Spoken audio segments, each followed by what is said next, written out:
Hello guys, आज का video lecture है अबाउट द नेट एग्ज़ाम। मुझे बहुत बच्चों के मैसेज आ रहे हैं कि मैडम नेट एग्ज़ाम एग्जैक्टली क्या होता है, उसके लिए क्या प्रिपरेशन करना पड़ता है, कौन से बुक यूज़ करनी पड़ती है। तो आज के लेक्चर में मैं पूरा बताने वाली हूँ कि आपका एलिजिबिलिटी क्राइटेरिया क्या होता है, नेट एग्ज़ाम एग्जैक्टली क्या होता है, कौन लेता है, एग्ज़ाम पैटर्न क्या रहती है, आपका एग्ज़ाम डेट कब रहती है और एग्ज़ाम की शिफ्ट वगैरह क्या रहती है, पूरा मैं आज की वीडियो में बताने वाली हूँ। तो आज का वीडियो पूरा एंड तक देखना ज़रूरी है, बहुत ही यूज़फुल वीडियो है फॉर ऑल स्टूडेंट। ठीक है, अगर आप मेरे चैनल पे नए हो तो please subscribe my channel and tap the bell icon for more videos. अब तक के वीडियो लेक्चर आप लोगों ने देख चुके हैं। ठीक है, आपको कोई प्रॉब्लम आए तो आपने मुझे कमेंट वगैरह भी किया है, इस अगले बार भी वैसे ही करना है। ठीक है, तो please like share and subscribe my channel. तो आज का वीडियो आप लोग स्टार्ट करते हैं। अब देखो यहाँ पे एग्जैक्टली क्या होता है कि नेट मतलब क्या होता है, नेशनल एलिजिबिलिटी टेस्ट। ठीक है, अब नेशनल एलिजिबिलिटी टेस्ट में क्या होता है, वहाँ पे दो ये होता है कि एक फॉर जेआरएफ के लिए होता है और एक फॉर एलएस के लिए होता है। ठीक है, अब जेआरएफ मतलब क्या होता है, जेआरएफ मतलब जूनियर रिसर्च फेलोशिप। ठीक है, junior research fellowship of PhD. अब देखो आप लोगों ने ये एग्ज़ाम क्रैक कर लिया तो आपको मतलब आप लोग किस में ये इसमें बैठे हो, अगर जेआरएफ में हो गए मतलब जेआरएफ का क्राइटेरिया आपका क्रैक हो गया तो आपको फेलोशिप मिलेगी। ठीक है, अगर आपने पीएचडी का एडमिशन लिया तो। लेकिन अब सेकंड क्या है, एलएस। एलएस मतलब क्या होता है, लेक्चररशिप। लेक्चरशिप मतलब अगर आपको असिस्टेंट प्रोफेसर बनना है तो आप लेक्चरशिप या जेआरएफ दोनों भी कर सकते हो।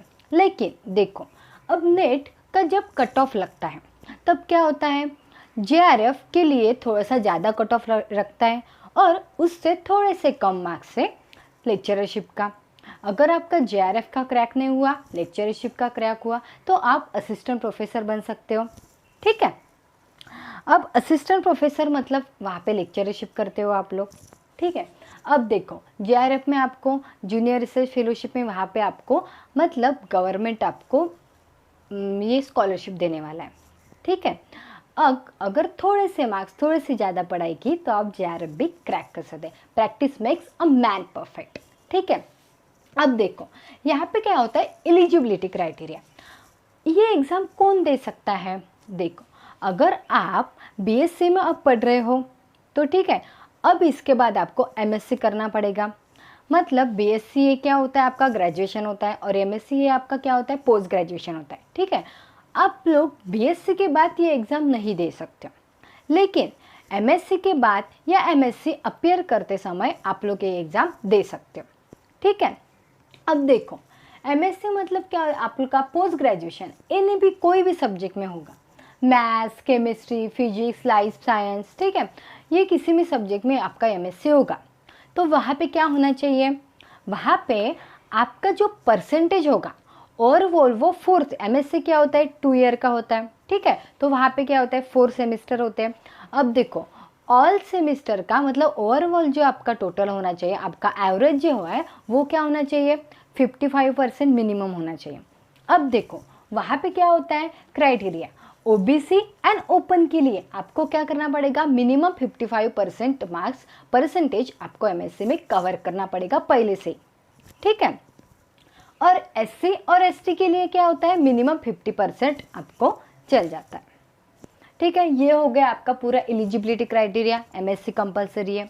अब देखो इसके बाद क्या होता है, ओबीसी में एग्जैक्टली क्या होता है, अदर बैकवर्ड क्लास में वीजेएनटी आते हैं, एनटी आते हैं, ओबीसी और एसबीसी, इतने वो सब ये रहते हैं। ठीक है, अब देखो आपकी एग्जाम डेट कब रहती है, साल में 2 बार आपकी नेट की एग्ज़ाम होती है। ठीक है, अब वो कब रहती है, एक तो जून मंथ में रहती है और एक फिर दिसंबर मंथ में रहती है। देखो मिड जून संडे के दिन ही होती है, मिड जून संडे और मिड दिसंबर संडे। इतना तो समझ में आ ही गया होगा आपको।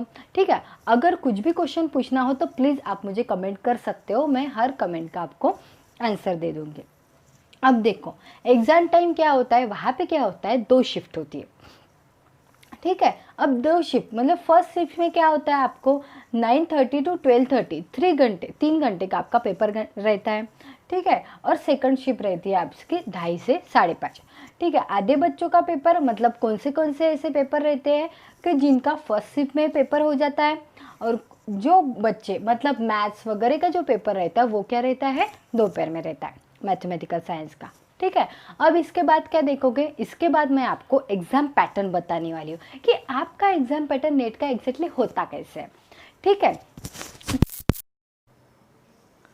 अब देखो यहाँ पे याद क्या रखना है आपको, अगर आपने जेआरएफ क्लेरिफाई कर लिया, ठीक है, तो क्या होता, आप जेआरएफ के लिए और लेक्चरशिप के लिए दोनों के लिए भी एलिजिबल होते हैं। ठीक है। लेकिन अगर आपका जेआरएफ नहीं निकला है तो आप सिर्फ एलएस के लिए मतलब आप असिस्टेंट प्रोफेसर ही लगते हैं। और एक बात ध्यान में रखना, जेआरएफ मतलब जूनियर रिसर्च फेलोशिप आप आपके एज के 28 साल तक ही ले सकते हो। ठीक है। आफ्टर 28 आप जेआरएफ के लिए अप्लाई नहीं कर सकते, ये बात ध्यान में रखना है। ठीक है। अब मैं आपको बताऊंगी यहाँ पे एग्जाम पैटर्न। ये है मैथमेटिकल साइंस का आपका एग्जाम पैटर्न। मतलब मैथमेटिक्स के लिए पेपर कैसा होता है, आपका 3 पार्ट में पेपर होता है। देखो यहाँ पे क्या होता है, part A, part B, part C. सबसे पहले क्या देखेंगे, पार्ट ए। पेपर आपका जैसे स्टार्ट होता है सबसे पहले वहाँ पे होता है पार्ट ए।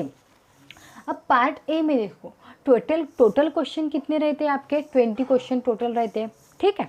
अब वहाँ पे क्या होता है, क्वेश्चन टू अटेम्प्ट, मतलब आपको 20 में से सिर्फ 15 क्वेश्चन ही सॉल्व करना पड़ता है। अब वो 50 क्वेश्चन को ये सॉल्व करना तो आपके मन के ऊपर डिपेंड है। ठीक है। आपके ऊपर वो डिपेंड रहेंगे, वो 50 क्वेश्चन आप सॉल्व कर सकते हैं। देखो अब वहाँ यहाँ पे क्या होता है, 50 क्वेश्चन मतलब वो 50 क्वेश्चन का हर एक जो क्वेश्चन रहेगा मतलब एक क्वेश्चन फॉर 2 मार्क्स के लिए रहेगा। ठीक है। अब देखो वहाँ पे नेगेटिव मार्किंग भी रहेगी। और यहाँ पे क्या होता है, जनरल एप्टीट्यूड का पार्ट ए होता है, वहाँ पे 0.5 मार्क्स की नेगेटिव मार्किंग होती है आपको। ठीक है।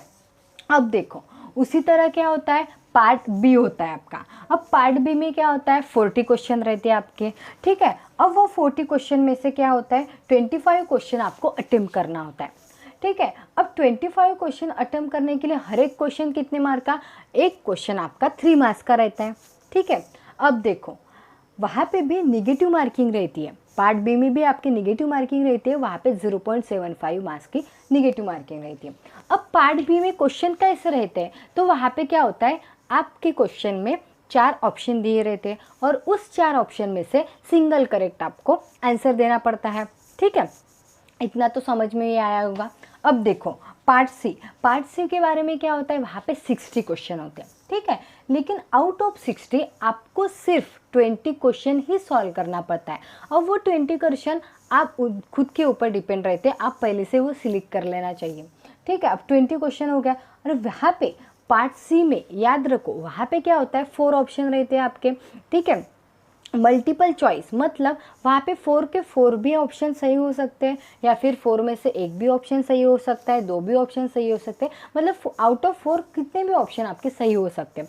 वहाँ पे निगेटिव मार्किंग नहीं रहती है, ये इतना ध्यान में रखना है। अब 3 पार्ट में पेपर रहता है, part A, part B, part C. 2 part में निगेटिव मार्किंग रहती है और यहाँ पे निगेटिव मार्किंग नहीं रहती है। और सबसे ज़्यादा मार्क्स कवर इसी में होता है, मतलब 4.75 मार्क्स मतलब पार्ट सी का होता है। ठीक है। अब देखो टोटल कितने हुए आपके, टोटल क्वेश्चन आपके पेपर में 120 होते हैं। ठीक है। अब देखो क्वेश्चन टू अटेम्प्ट आपको सिर्फ 60 क्वेश्चन ही अटेम्प्ट करना पड़ता है। और वहाँ पे क्या होता है, अलग अलग कैटेगरी के लिए मतलब ओपन के लिए अलग कट ऑफ लगता है, ओबीसी के लिए अलग कट ऑफ लगता है और एससी एसटी के लिए अलग अलग कट ऑफ रखते हैं। ठीक है। और आपको मार्क पर क्वेश्चन मतलब मैक्सिमम 200 मार्क्स का आपका पेपर होता है। इतना पूरा आपको समझ में आया। अगर इसमें कुछ भी डिफ़िकल्टी हो तो प्लीज़ कमेंट में, एंड अगर आपको मेरा वीडियो अच्छा लगा हो तो please like, share and subscribe my channel and tap the bell icon. Thank you for watching this.